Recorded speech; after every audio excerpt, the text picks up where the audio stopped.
유럽으로 돌아간 한국 축구 국가대표 선수들은 이번 주말 소속팀의 경기에 출전할 가능성이 높습니다.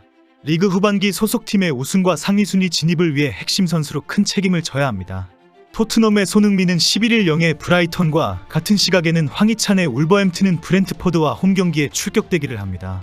파리 생제르맹의 이강인은 11일 오전 5시에 리그 4위 릴과 경기가 예정되어 있습니다. 김민재는 11일 오전 2시에 선두 레버쿠젠과 맞대결을 펼칩니다. 김민재는 4강전에 경고 누적으로 뛰지 않았기 때문에 출전이 거의 확실시되는 상황입니다. 핵심 선수들이 돌아온 소속팀과 팬들은 한국의 탈락을 다행스럽게 여길 정도로 큰 환영의 박수를 보내고 있습니다. 클리스만의 무대책 전술에 혹사당했다는 의견에 공감하면서 선수들을 위로하고 격려하고 있습니다.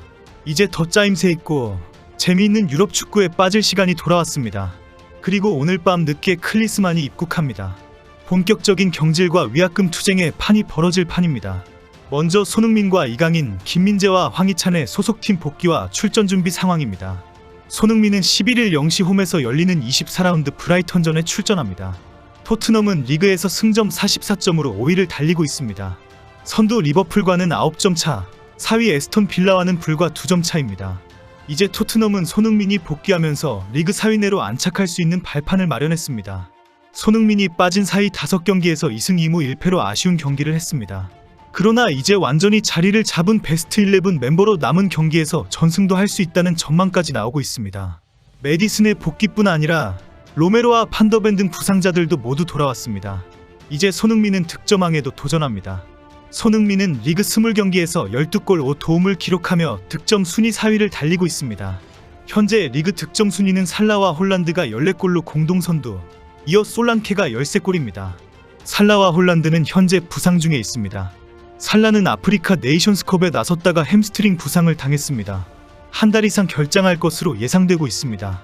홀란드는 지난해 12월 에스턴 빌라전에서 발부터 발목까지 고통스러운 족부 부상을 당했습니다. 2달여 만에 복귀했지만 아직 완전히 회복하지 못했고 추가골을 계속 넣지 못하고 있습니다. 손흥민이 11일 브라이턴전에서부터 득점 행진을 계속한다면 충분히 득점왕을 차지할 수 있는 분위기입니다. 영국 현지에서는 브라이튼전에 손흥민을 쉬게 할 것이라는 전망이 흘러나오고 있습니다. 브라이튼은 현재 승점 35점으로 리그 8위에 위치해 있지만 쉽게 이길 것이라고 자신하기 때문입니다. 현지 매체들은 브라이튼의 공격이 강력하지만 아주 단순하다. 토트넘의 공격적인 전방 압박이 더 위협적이다. 공방전이 재미있게 전개되겠지만 토트넘의 승리가 예상된다라고 보고 있습니다. 손흥민이 선발 제외된다면 히샬리송 원톱에 메디슨과 베르너가 양쪽 윙어로 공격진을 구성할 것으로 예측하고 있습니다. 독일로 돌아간 김민재는 바이에른 뮌헨의 주말 경기에 출전하게 될 것으로 예상됩니다. 바이에른 뮌헨은 SNS를 통해 사이클을 타며 회복 운동을 하는 김민재의 모습을 영상으로 올렸습니다. 그리고 김민재의 복귀를 환영한다. 중앙 수비수 김민재가 카타르에서 뮌헨으로 돌아왔다라고 전했습니다. 울버햄턴은 팀의 공격을 주도하고 있는 황희찬의 복귀를 간절히 기다려왔습니다. 현재 리그 10위인 울버햄튼은 황희찬의 복귀로 후반기 대반전을 기대하고 있습니다. 이번 시즌 리그 10호 골로 울버햄튼의 득점을 책임지고 있기 때문입니다. 다만 황희찬이 11일 경기에 출전할지는 확실치 않습니다. 요르단전 이후 근육이 안 좋았다라며 컨디션이 완전하지 않다고 밝힌 바 있습니다. 실제 요르단전에서는 결국 후반 교체된 것에 대해 속상해하기도 했습니다. 결국 11일 브렌트포드전에는 교체 출전이나 휴식을 부여받을 것으로 예상되고 있습니다. 이강인의 파리 생제르맹은 11일 오전 5시 리그왕 21라운드를 치릅니다. 현재 리그 1위인 PSG는 4위 리를 잡고 선두 굳히기에 나설 전망입니다. 그러나 이강인이 당장 선발로 나서지는 않을 것으로 예상됩니다. 카타르에서 단 1분도 쉬지 못하고 2경기 연속 연장전에 총 540분을 풀타임으로 뛰었기 때문입니다. 교체 출전하거나 아예 선발 명단에서 제외될 수도 있다고 전망합니다. 한편 클리스만의 경질에 대한 대책이 활발하게 논의되고 있습니다. 오늘은 일본 스포츠 전문 매체 스포츠니가 클리스만의 위약금에 대한 정보를 공개했습니다.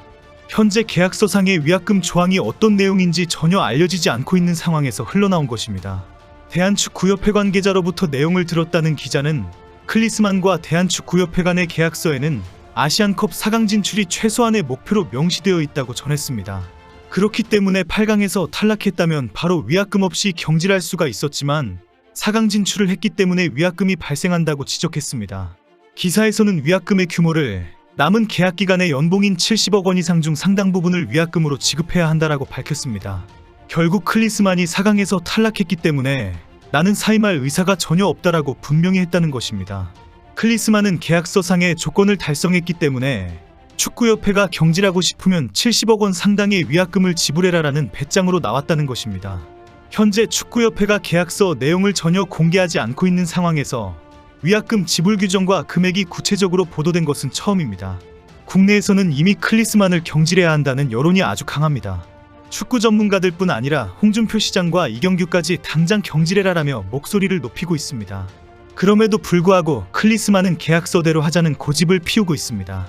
오늘 한국 언론에서는 중국 축구대표팀을 이끌었던 마르첼로 리피 감독 행보와 비교하기도 합니다. 클리스만의 10배에 달하는 연봉과 위약금이 있음에도 깔끔하게 책임을 지는 자세를 보였기 때문입니다. 이탈리아 출신 리피 감독은 2006년 자국 대표팀을 이끌고 독일 월드컵 우승을 차지한 세계적 명장입니다. 중국은 축구 굴기 선언 후 2016년 리피 감독을 대표팀 사령탑으로 선임했습니다. 리피 감독은 2016년 10월부터 2019년 1월까지 중국 대표팀을 이끌었습니다. 이후 잠시 휴식기를 가진 리피 감독은 2019년 5월 중국 대표팀 감독으로 복귀했지만 6개월 만에 자진사임했습니다. 당시 리피 감독이 중국에게 받았던 연봉은 2천만 유로, 약 290억 원에 달합니다. 깔끔하게 자신의 책임을 인정하고 스스로 자리에서 물러난 것입니다. 당시는 2019년 11월 2022 카타르 월드컵 아시아 2차 예선 A조 조별리그 4차전에서 1대2 스코어로 역전패한 직후입니다. 리피 감독은 경기 직후 중국 대표팀 감독 자리에서 물러나겠다고 발표했습니다. 그리고 난 고액 연봉을 받는 감독으로 패배에 책임을 져야 한다며 중국 대표팀의 플레이엔 열정과 투지가 하나도 없었는데 이는 동기부여를 못한 내 잘못이라고 밝혔습니다. 내 잘못이라고는 했지만 선수들에 대한 실망을 드러낸 발언입니다. 열정과 투지가 없는 중국 선수들에 대한 실망을 노골적으로 드러내면서 이들과 더 이상 함께할 수 없다는 결단을 내린 것입니다. 연봉 290억 원을 포기할 정도로 감독으로서의 명예가 있지 저런 중국 선수들은 더 이상 못 가르치겠다라고 확실히 해버린 것입니다. 선수들을 질책하면서 매년 300억 원 가까이 받을 수 있는 연봉을 포기하는 것은 정말 어려운 결단입니다. 특히 따라온 코치진들의 연봉과 미래를 내다보면 결코 쉽지 않습니다. 그럼에도 불구하고 거액의 연봉을 포기하고 차라리 내가 책임지겠다라며 사퇴를 선택한 것입니다. 대한민국의 황금세대 선수들을 좀비 축구로 혹사시켜 놓고는 분석하면 된다라고 말하는 클리스만입니다. 계약서의 위약금 조항을 무기로 경질 배수진을 치고 있는 클리스만입니다. 이제 시간이 없습니다. 한 달 사이에 어떤 새로운 감독을 데려올 수 있을지 알 수 없는 상황입니다. 그래도 아주 단칼에 잘라야 합니다. 잘못하면 더 큰 피해를 입을 수 있습니다.